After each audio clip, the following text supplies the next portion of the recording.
ಸಂಗತಿಗಳ ಅನಾವರಣ. ಶಿವಮೊಗ್ಗದಲ್ಲಿ ನಡೆದಿದ್ದ ಗ್ಯಾಂಗ್ ವಾರ್ ಪ್ರಕರಣ. ರೌಡಿ ಶೀಟರ್ ಕಾಲಿಗೆ ಗುಂಡೇಟು. ರೌಡಿ ಶೀಟರ್ ಶೋಹಿಬ್ ಕಾಲಿಗೆ ಗುಂಡೇಟು. ತ್ರಿಬಲ್ ಮರ್ಡರ್ ಪ್ರಕರಣದ ಆರೋಪಿ ಬಂಧನದ ವೇಳೆ ಗುಂಡೇಟು. ಪೊಲೀಸರ ಮೇಲೆ ಹಲ್ಲೆಗೆ ಯತ್ನಿಸಿದ ಶೋಹಿಬ್ ಕಾಲಿಗೆ ಗುಂಡೇಟು.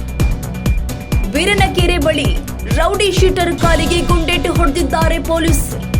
ಪಿಎಸ್ಐ ಕುಮಾರ್ ಹಾಗೂ ಹೆಡ್ ಕಾನ್ಸ್ಟೇಬಲ್ ಅಣ್ಣಪ್ಪ ಮೇಲೆ ಹಲ್ಲೆಗೆ ಯತ್ನಿಸಿದ್ದ ಶೋಹಿಬ್. 2 307 ಕೇಸುಗಳು ಸೇರಿ ಹಲವಾರು ರೌಡಿ ಕೇಸುಗಳನ್ನ ಹೊಂದಿದ್ದ ಶೋಹಿಬ್ ಕಳೆದ 2 ತಿಂಗಳ ಹಿಂದಷ್ಟೇ ಶೋಹಿಬ್ ಕುಟುಂಬದವರಿಗೆ ಎಚ್ಚರಿಕೆ ನೀಡಿದ್ದ ಪೊಲೀಸರು. ಆದರೂ ರೌಡಿ ಪ್ರಕರಣದಲ್ಲಿ ಭಾಗಿ. ಶಿವಮೊಗ್ಗ ಗ್ರಾಮಾಂತರ ಠಾಣೆಯಲ್ಲಿ ಘಟನೆ.